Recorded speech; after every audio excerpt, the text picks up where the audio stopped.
Hello, everybody, Whale fam. Welcome to another Metaverse Makers, Movers, and Shakers. We have a super special guest today. It's NateAlex, who I think has been everywhere that you could possibly be in the Metaverse, and I'm super excited to have him here today to share all of his exciting wisdom and adventures with us. So, Nate, welcome. Thank you so much. Yeah, thanks for having me. Good to have you here. So, one of the things that we've been doing in these series is kind of getting the experience of some of the crypto OGs and kind of seeing what your path has been through crypto. And for you, I think that it would be really nice to know like how you started in the first place, because I first met you in the CryptoKitties community, but like what was your beginning in crypto in the first place and how did you get there to where I met you? Yeah, so I'll start it back at, I guess, the beginning. And I imagine this is a similar story for most people, but you hear about, Bitcoin or something on the news, and you know, I was always kind of like a side hustler when I had my old job, and I would be trying to find any random, like I did, tried drop shipping and eBay sale and all that bullshit. So like I heard about Bitcoin and crypto, and I was interested in this magic money making thing, and bought some, and it went up a little bit, and then CryptoKitties, they launched. So this was in like the fall of 2017, and then CryptoKitties launched, started doing some 100K sales, and those all hit the news. And actually, it's a little familiar to kind of see how NFTs are really blowing up again this year, and seeing all the Top Shot news articles, and it's a much larger scale this time. But that initially drew me into the CryptoKitties, world, and I was lost until I joined Discord. Like I played CryptoKitties a little bit. I read a couple of fancies, and I didn't understand how people were finding them so fast, and I wasn't really playing with a lot of money. I was maybe like 0.1 ether is what I started with, which I lost, and then topped up a couple times and probably lost a few times. But when I joined the community, that's when I kind of like fell in love with like crypto. That is what made me stay. Like, if I'm being totally honest, without the CryptoKitties community, I think that I would have given up on crypto. Because if I was like holding a shit coin bag, because I had an enormous number of like 30 probably alts that were just worthless junk, and they all lost 99% or whatever. But like, I learned a lot from the community, and you know I started trying to build tools and like get more into software stuff with CryptoKitties, and then I joined up with Oxo and Alex from Alex, I guess is what goes by, and then Alley Cat, and we had our CryptoKitties breeding team, and that never really made any money either. It made paper money, like it made cat bags that we felt proud of or whatever. But yeah, I guess shortly after that is when I think Go West came in and just started like spending a ton of money on high end stuff, and like really showing the collectible angle, which up until that point had mostly been ignored by anyone outside of maybe Carlini. And that's when I kind of saw like the bigger picture and bigger future, I guess. Because like up until that point, I was mostly like trying to scrape like zero 0.1 ETH here or 0.02 ETH there.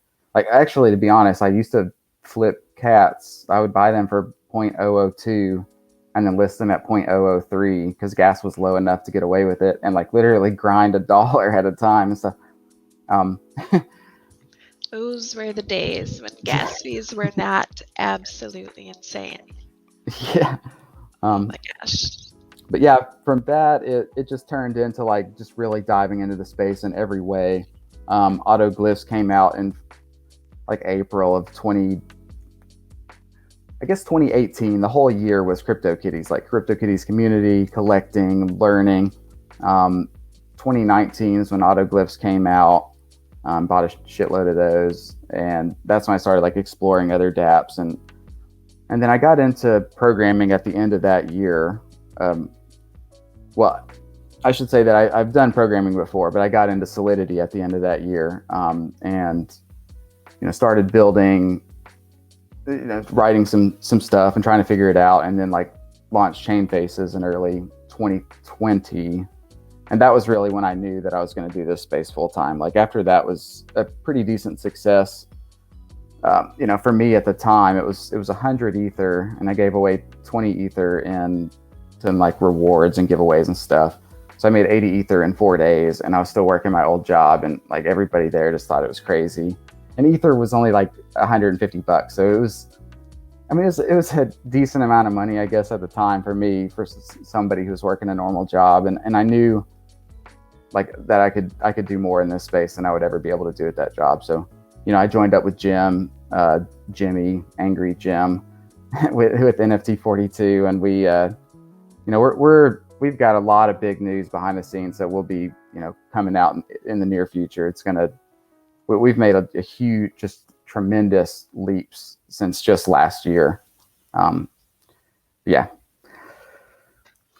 That is like such an amazing story, right? Like it's all over the place. Like, oh, first I'm just going to start with some random crypto coins, but then I'm going to make some really cool cats. Like, I think that's like pretty much the story of CryptoKitties, right? Like people get in because like, hey, everybody's flipping them, but you could really start, at least back when we started, early days, like you could flip kitties for, $1, $2 at a time and really make something of that, which was awesome. But then having the bigger collectors come in and kind of show off that collectability, like you mentioned, so those would be like the founder cats and the number one fancies or the last fancies, kind of all of those things that were very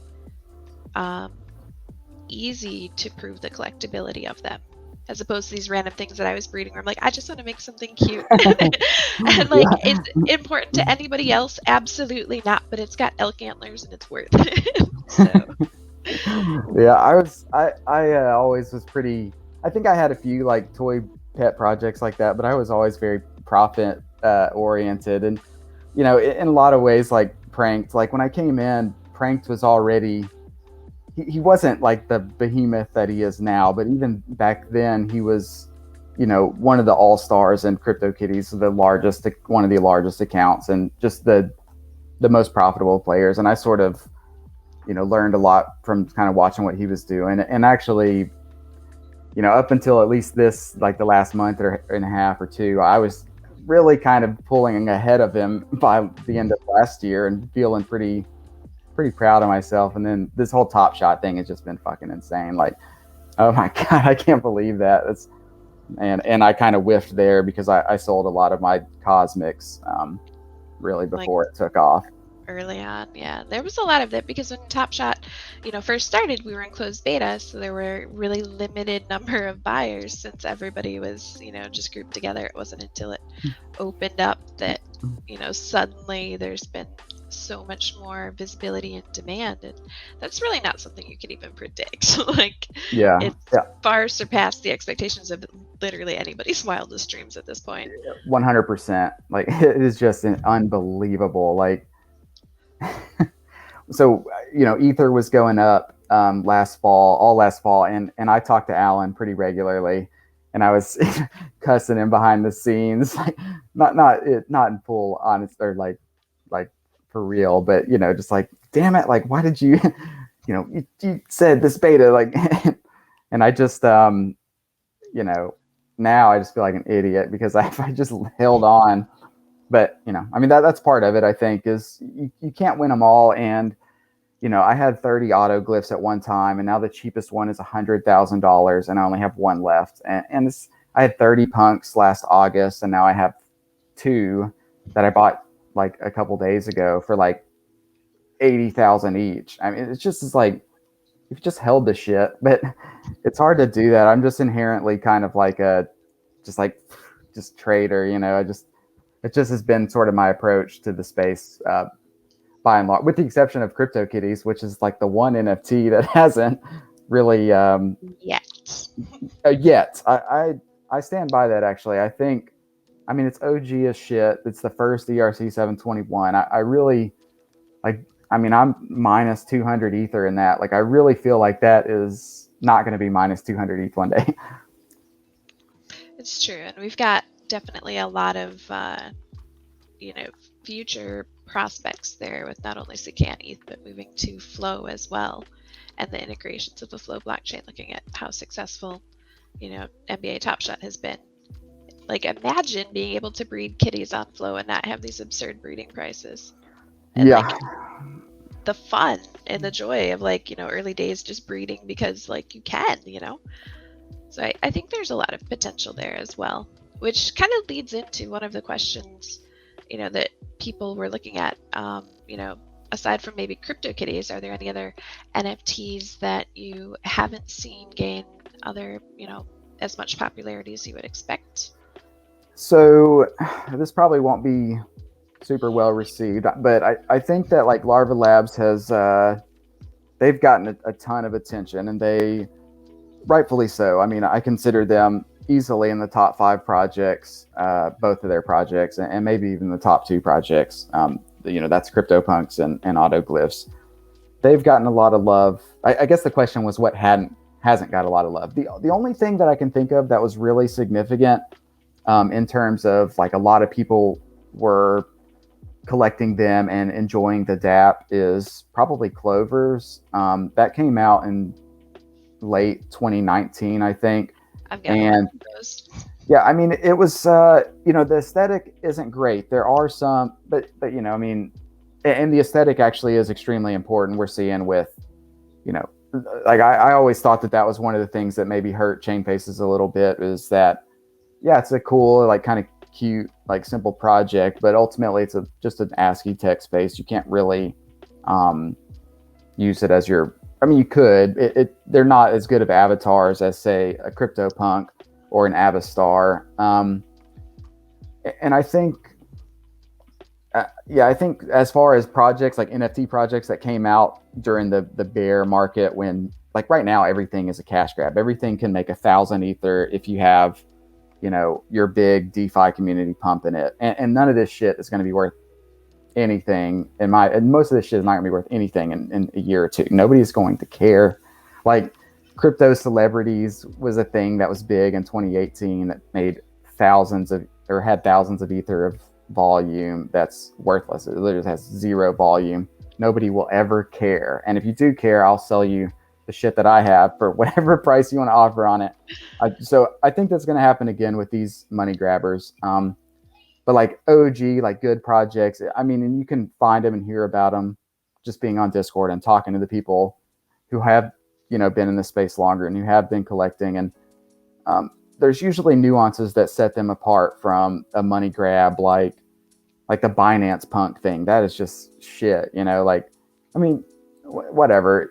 I mean, people are buying them because they know there's opportunity to flip them like a hot potato, and there's nothing wrong with that. I mean, I've done it, so I'm not hating. I would be shocked if those are worth anything in 2 years.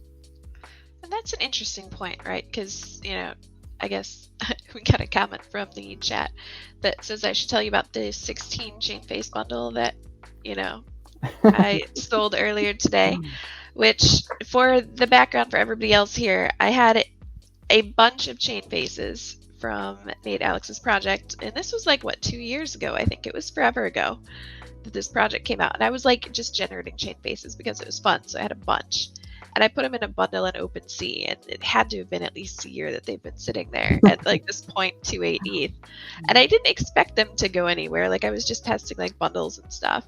But today it actually received offers and then got sold. And the crazy thing about it, right, is the purchase price was 0.28 ETH, but it was 0.78 ETH in transaction fees, almost a whole Ether just in transaction fees.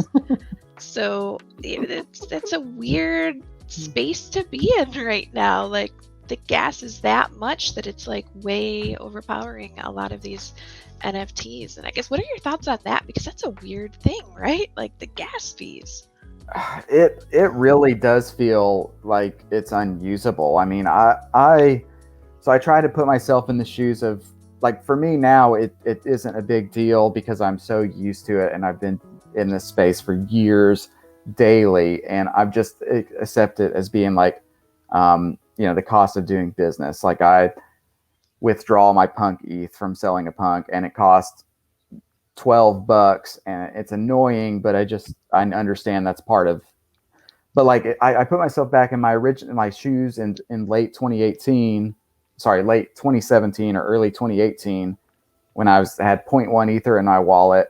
Like if the fee was saying it was 0.02, I would have been like, fuck this. Like, it's unsustainable. You know, the ether price is extremely high. The gas is constantly in the hundreds. I mean, this scares me. And it actually, so when Flow was first like being talked about and coming out, I really was kind of, I don't want to say a naysayer. I mean, because I like the Dapper Labs team. I know a lot of the guys there. I know Alan, obviously, I have a relationship with Jordan. But I just felt like ETH was so far ahead. I just really didn't think. But now, I mean, it really is looking like the way that, despite Top Shot's, website failures or whatever, from a blockchain perspective, it's been very usable. You click on a thing, you get the thing. It's not you click on a thing and then you have to do some other shit and wait a couple minutes and spend $15 or whatever to get the thing. And it's been kind of a weird space to be in where this like sort of tax, minor tax or whatever, is like, it really hits, a smaller player a lot more than it does a larger player. Like for me, I can buy a shitload of stuff and kind of maximize the EV on anything that has like probability or randomness to it.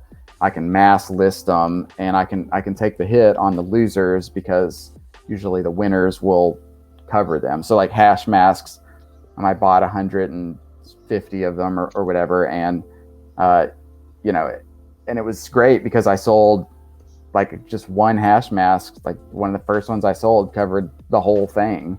I mean, I got lucky too. It could have been an exit scam at the point where I was buying in, but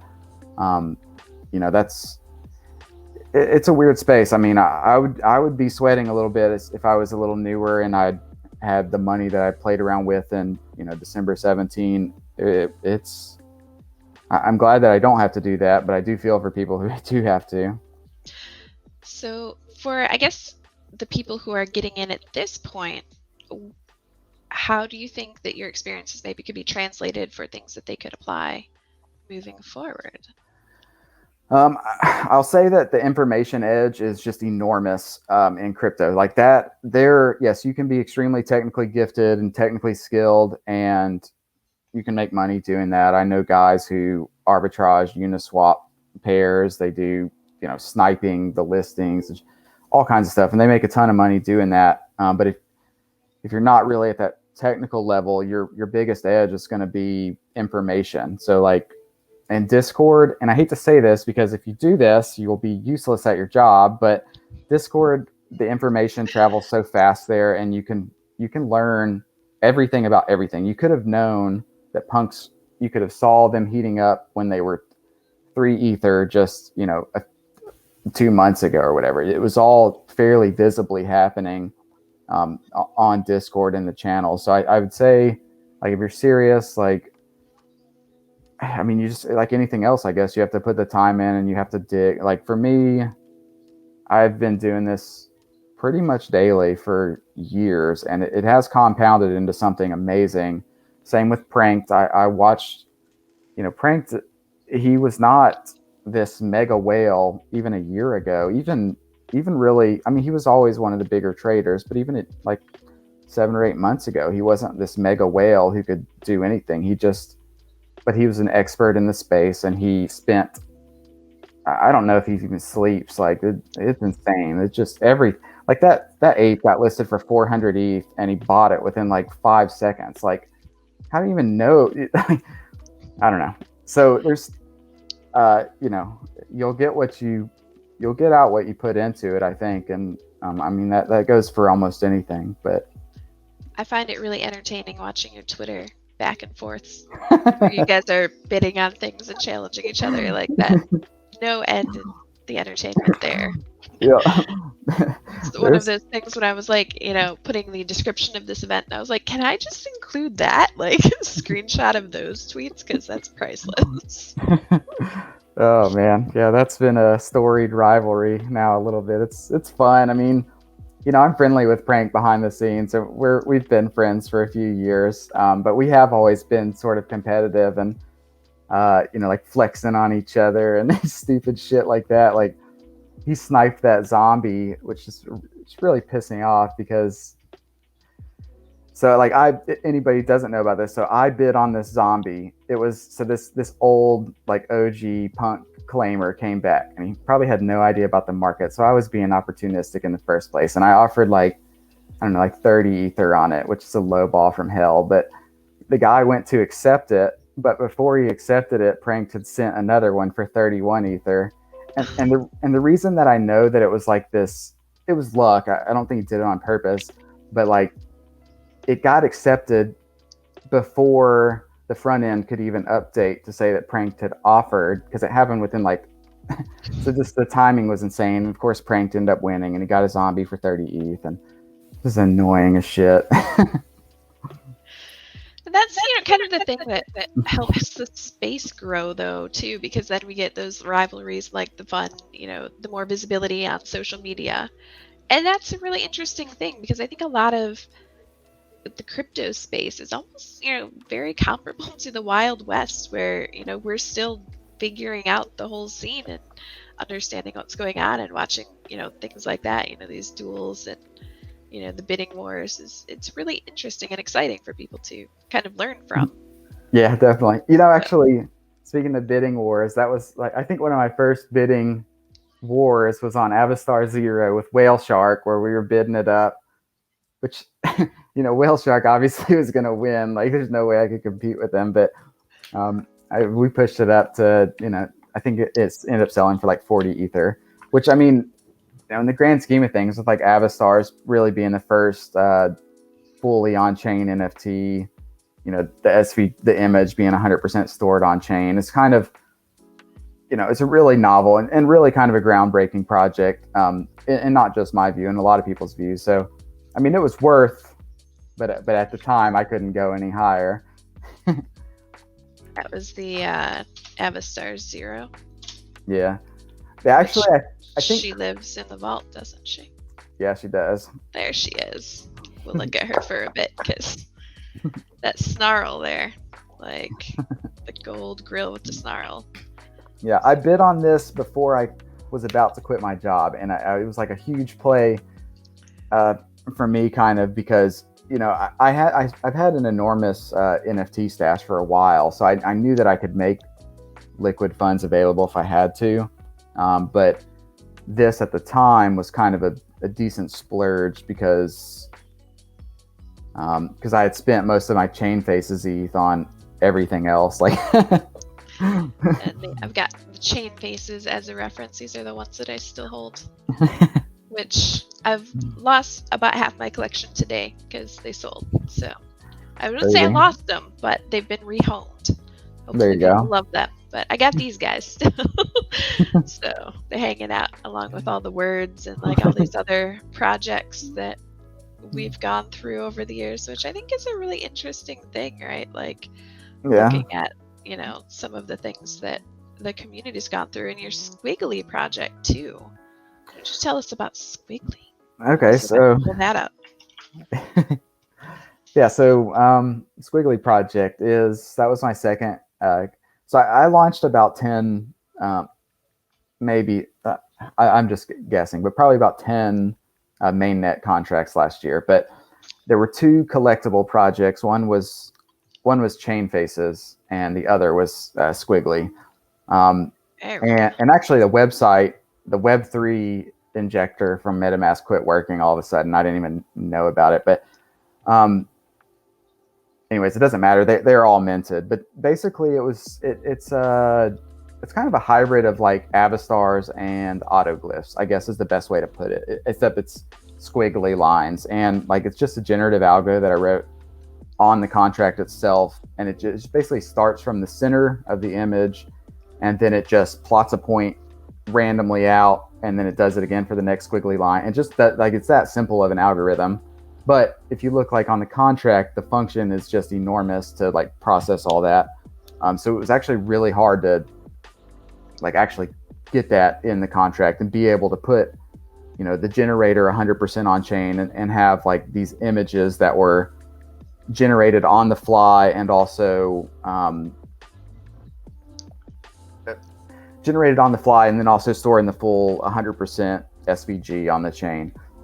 There was like some of those like funny mechanics in there, like the Lucky Bastard Award. So like Which is people, the best mechanic I think I've ever seen in terms of naming. I like this. thank you. Yeah, I mean, I couldn't help myself. Like, so I created this project. If I'm being 100% honest, at like I wanted to do it anonymously as this Atlantis character, which is Nate. It's an anagram for Nate's alt.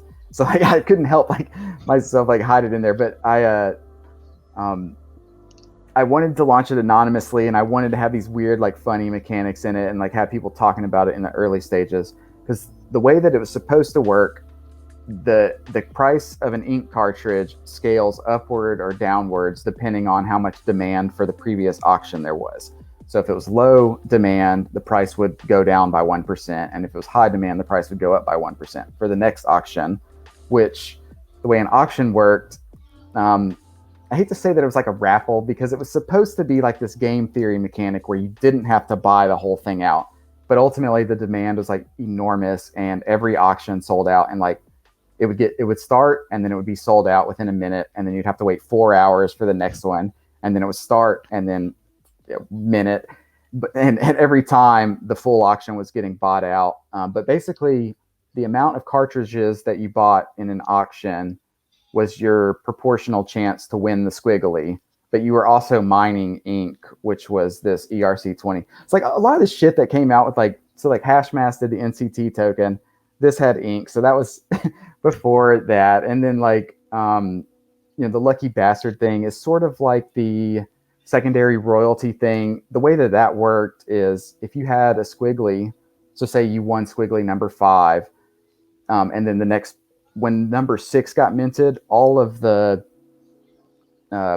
cartridges that were purchased to try to win number 6, sorry, not all of them, but a percentage of them would go to the Lucky Bastard, which would be somebody that was holding a squiggly. So either 1, 2, 3, 4, 5.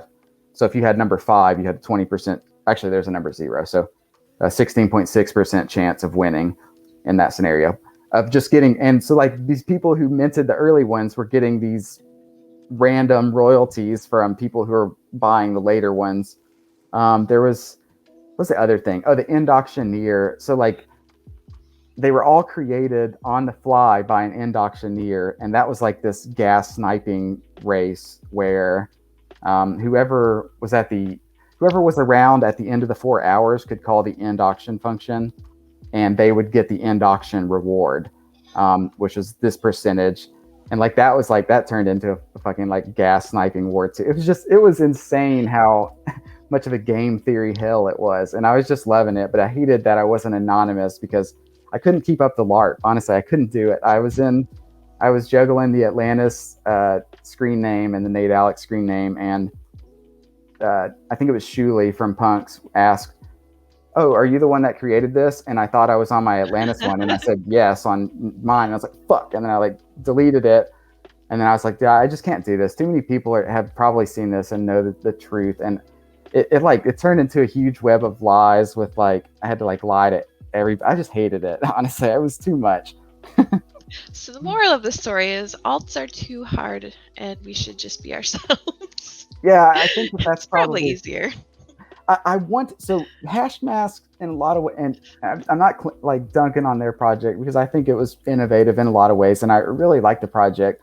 But like the mystery of like the anonymous creators, and like I wanted to do that with this, which launched in October, I think. And I think like if my timing was better and I had launched this in January, this is like, well, it's sold out anyway, so I guess it couldn't have done any better than it did, really. But I don't know. If the timing was better, I think that this could potentially be one of those like projects that people were talking about a lot in January or whatever as like this cool thing. I feel like though when it was going on, people were talking about it as like a cool thing, because I think I got shared, by at least 4 other people who were like, "Hey, check this out." Which, being in the crypto space, like that's how a lot of things really spread, isn't it? It's just a lot of word of mouth and the networking. That's the most successful sort of referral you can get. Yeah, I totally agree. I mean, that goes back to the whole information edge thing again. There were, I shared this in the punks chat. I shared it with, I think in the CryptoKitties random chat, which maybe you're not supposed to show your project, but it's random. And then I told some friends about it and stuff too. But other than that, like it was, you had to be aware that it even existed to even have a chance to try to buy one of these during the initial auction. And I think it really kind of was just awesome when some people started paying like 6 and 7 ether for them on the secondary market. And then it just created this like, oh, well, shit, if they're selling for that on the secondary market, you can buy the ink cartridges and your EV is just enormous. Like maybe you can spend 2 ether and have a 90% chance to win. So like it's kind of a no-brainer at that point to hammer that. And that was kind of what made the demand so high. And then that made the secondary price go even more crazy. So super interesting. I noticed that we were getting some comments. It looks like people really were receptive to your trying to pretend to be someone else because it's complicated. Yeah. Like I totally feel that. Like I have a hard time keeping up on what I'm doing every day, let alone trying to be someone else too. Yeah. Which is interesting. So we have questions actually to change direction a little bit. Questions about learning about programming and coding in the crypto space, because that's one of the things that you've been doing quite a lot, both early in the CryptoKitties days and then also now joining with the NFT 42 and like all these awesome secret things you're doing in addition to the Avastars project. So with that, what is a good way, I guess, recommendation to start programming in the crypto space? And I guess would you look more toward like an NFT series like you've done, or to the third party sort of dApps? Tell us what a good path is. So I guess that everybody would have a different approach. I can say what worked for me. Really the way it started is I would just go to Etherscan and I would look at contracts. So I've only really I've messed around with some other like DeFi contracts and like some smaller scale, simpler type stuff outside of like a more, and actually that came out the wrong way. There's stuff that's in DeFi that's really complicated, but I've messed around with pretty much everything. But from like an NFT perspective, that was just where my interests were. So I started by like digging into contracts that were already written, because if you go to Etherscan and the contract's verified, you can go to read contract and you can read through all the code and really like some simple, pretty good ones. The ones that simple compared to, maybe a monstrous one. Like the CryptoKitties contract isn't super easy to digest because there's multiple contracts. It's long as hell. It's complicated. So it's probably not a good starter one, but like the Autoglyphs contract.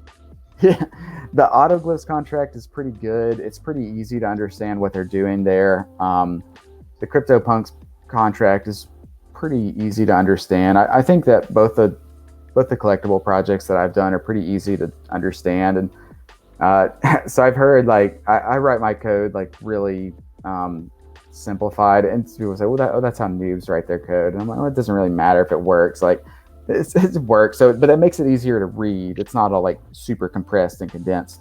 But anyways, that's really where I started. I looked at these other contracts. I was able to figure out how to deploy my own contracts and I would deploy them to a test net. And I know that this isn't the right approach, but I would just deploy them to a test net over and over and over again until they were doing what I wanted them to do, until the read functions would do what I wanted to, until the write functions would do what I wanted to. And that was sort of my just iterative process to like figure this whole thing out. Is I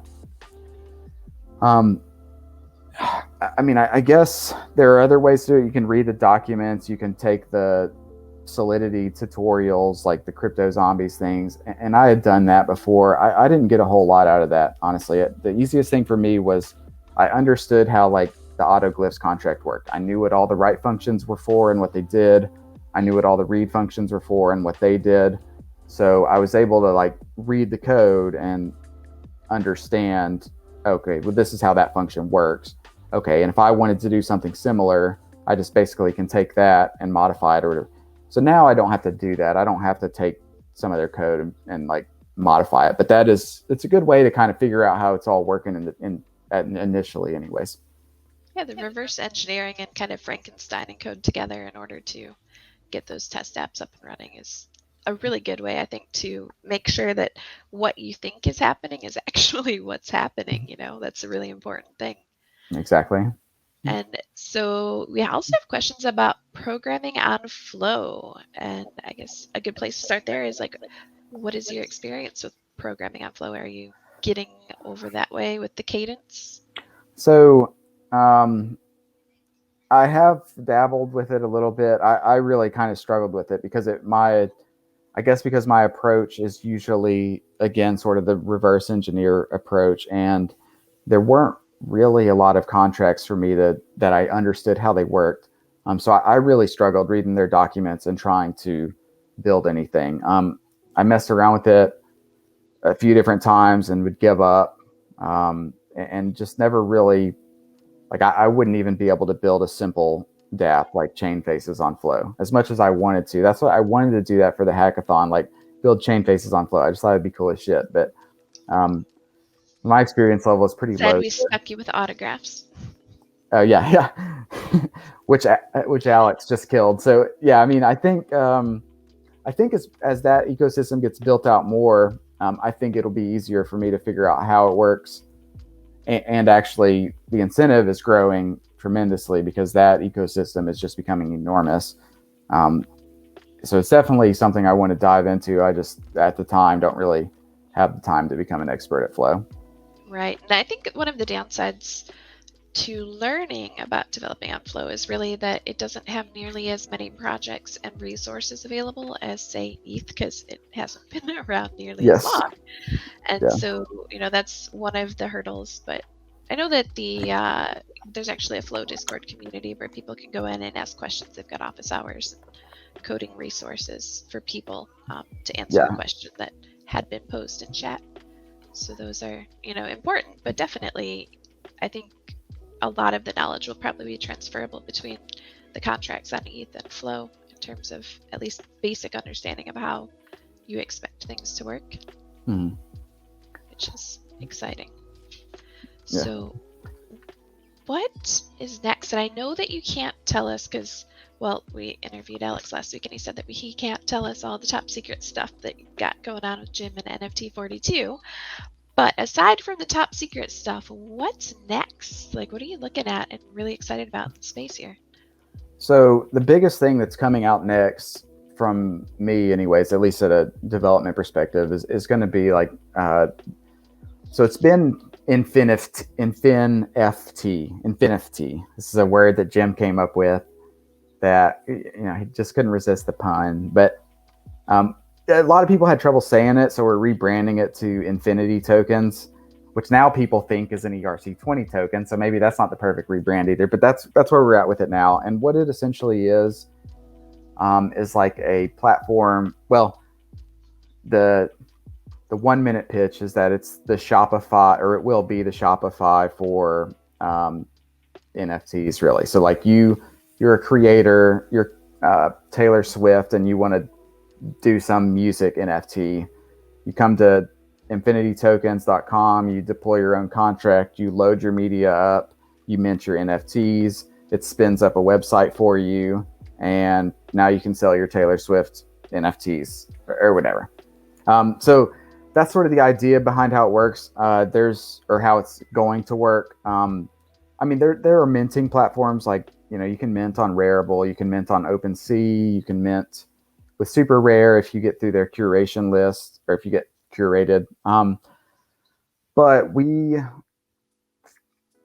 so actually, We have a link to the webpage. yeah, if you go, oh, here you go. Go to,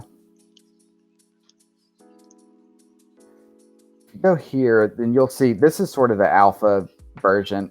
That's when it's still in Infinity. And this isn't by any means done or whatever, but this is sort of like the proof of concept where some of the things that we bring into the table that's different from these other minting platforms is that we're storing all the metadata on the contracts themselves. rather than outsourcing everything to IPFS for better or worse. That there are reasons to do it either way, but this is our approach, and this is what we believe in. We want royalties to be on chain. We want to get licensing on chain. We want just all this data available from just a simple read call from the contract. Like that's the vision behind the tokens themselves. The files are going to be stored on IPFS and Arweave. The reason for that is they just won't fit on Ethereum right now. So the best that we can do is this sort of redundant solution. If IPFS shits the bed, we still have them on Arweave. And if Arweave goes down, we have them on IPFS. And we kind of feel it was the best approach that we could take at the time.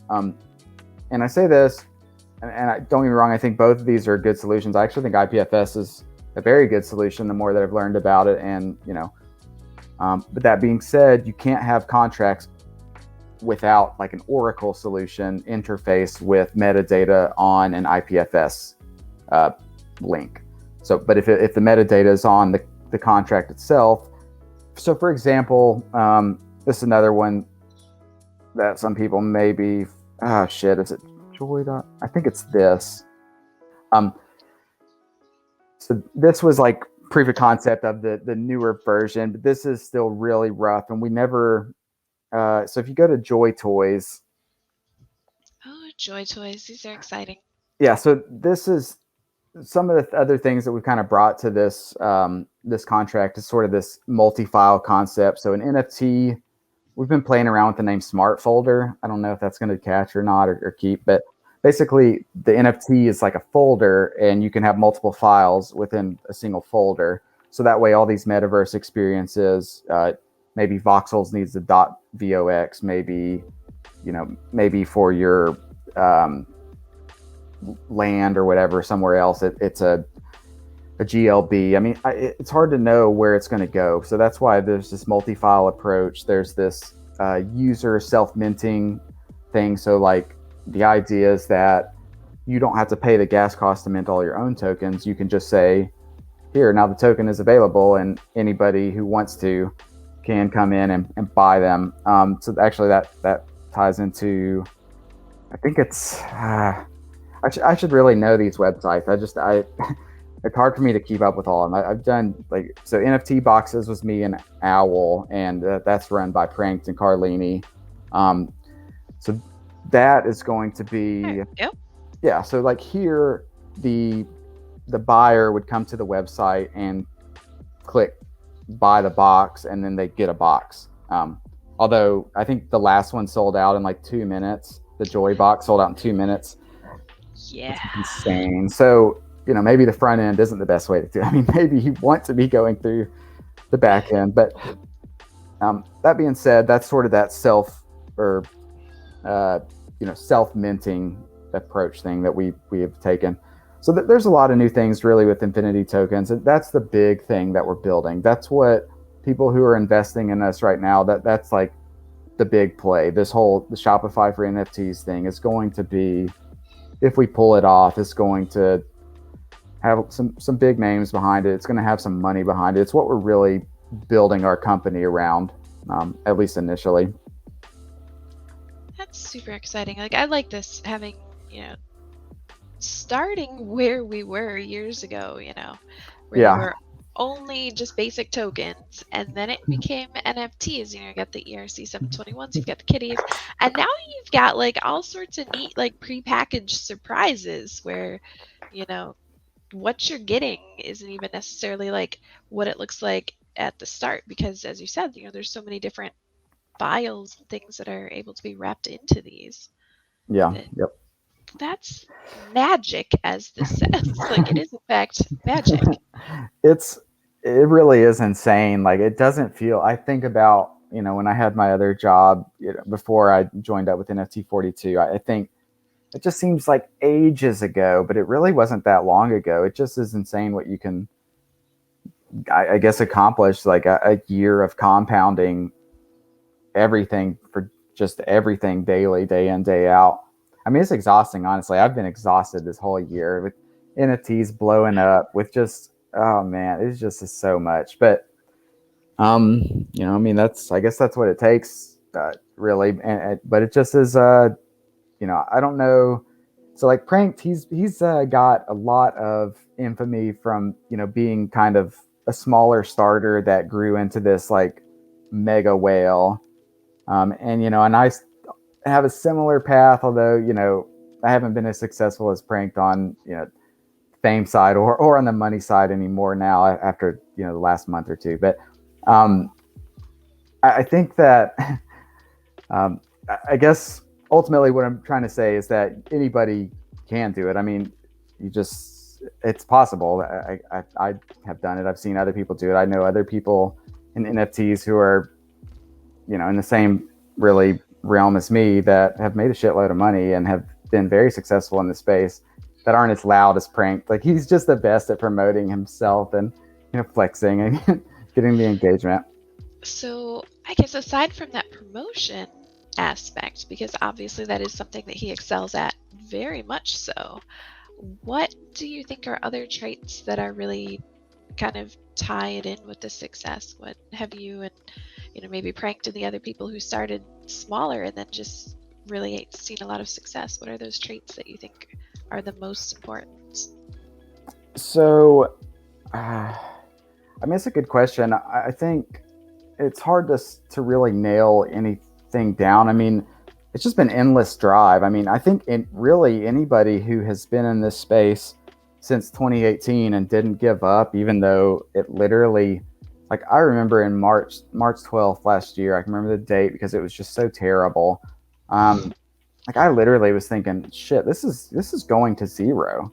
Like the price is going to zero. It is insane, and it just but we never gave up. Like years and every day of Discord to the point of you know an obsession or an addiction even.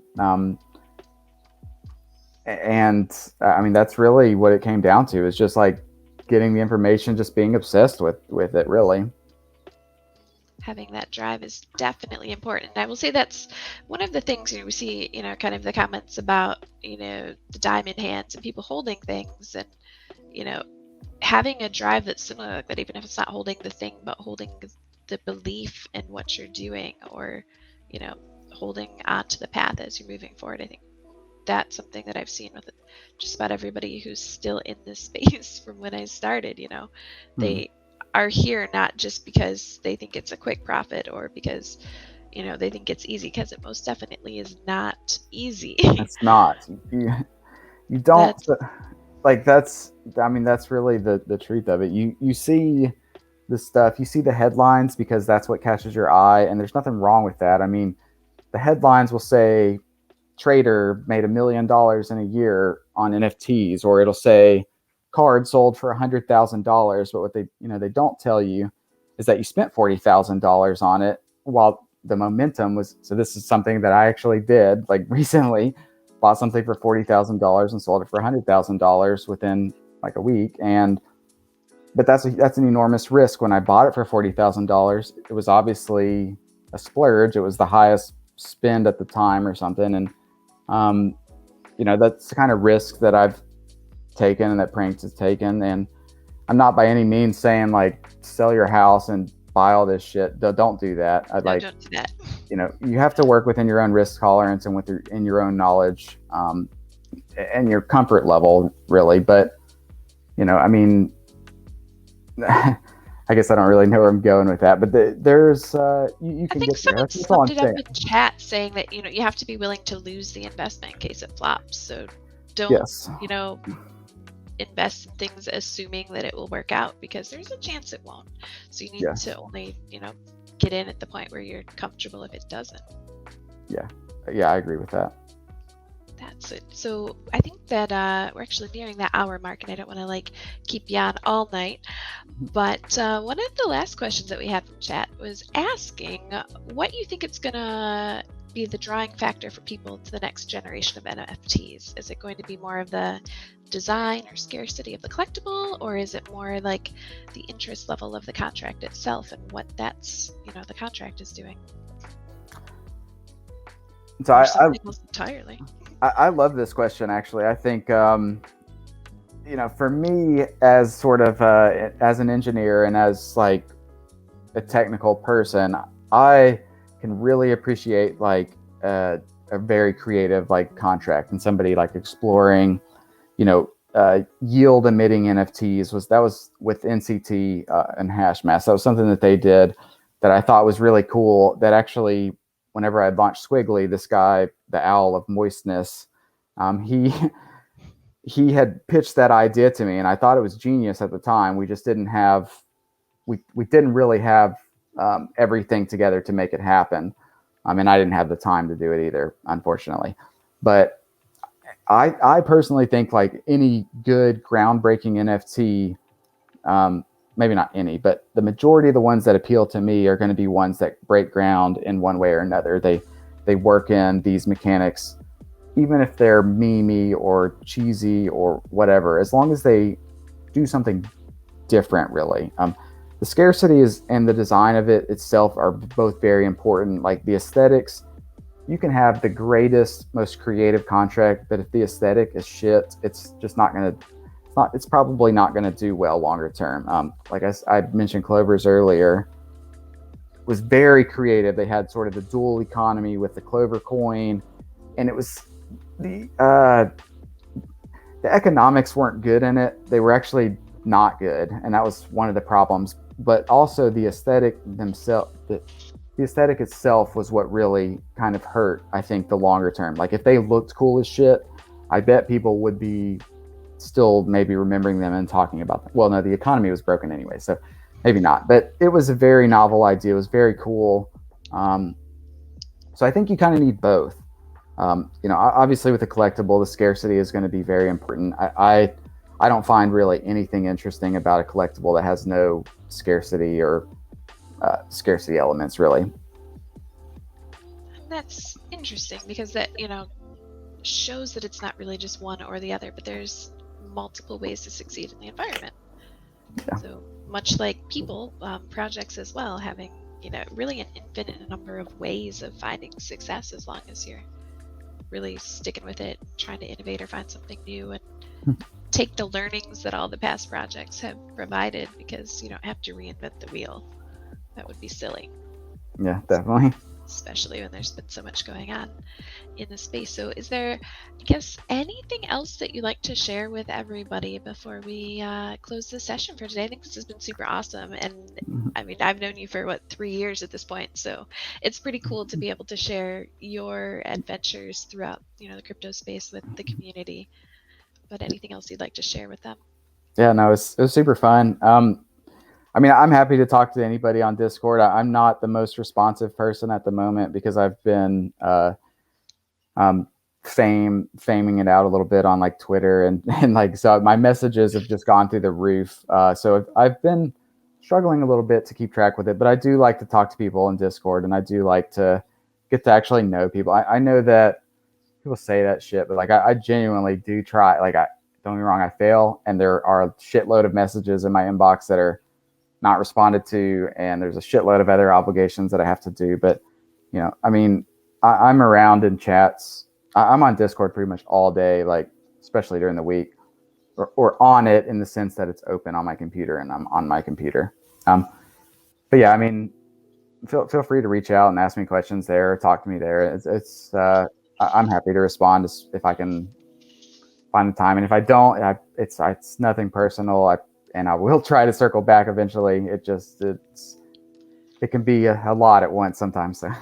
It'd be like when you DM Moose, then sometimes have to send a bump ping just to make sure and see your stuff. Exactly. So I know that feeling. So that is definitely a thing. But it's, an awesome magical part of the space that you have that access to so many people and the ability to make those connections. That's definitely, I think, a really big part of the success overall of communities and individuals. Yeah. Awesome that you are open to reaching out, talking to folks. Sweet. So I think I'm out of questions for today, and we're at that hour mark, so I don't want to take up your whole night. I also know there are kids banging on my door looking for some ice cream, so I probably need to get on that before they come interrupt. But it has been super awesome having you here, and I appreciate you taking the time out of your super busy schedule to come chat with us. We will Yeah, be able to, now that this is recorded, share it everywhere on the interwebs even more. awesome. Yeah. Thanks for having me again. It was fun. Thank you. Thanks everyone for coming by, listening on all of the different, I guess we're on Twitch and Twitter and Discord. We're everywhere now. So everybody that's been hanging out, we appreciate you. And we'll see you all later. Have a good night, everyone. See you guys.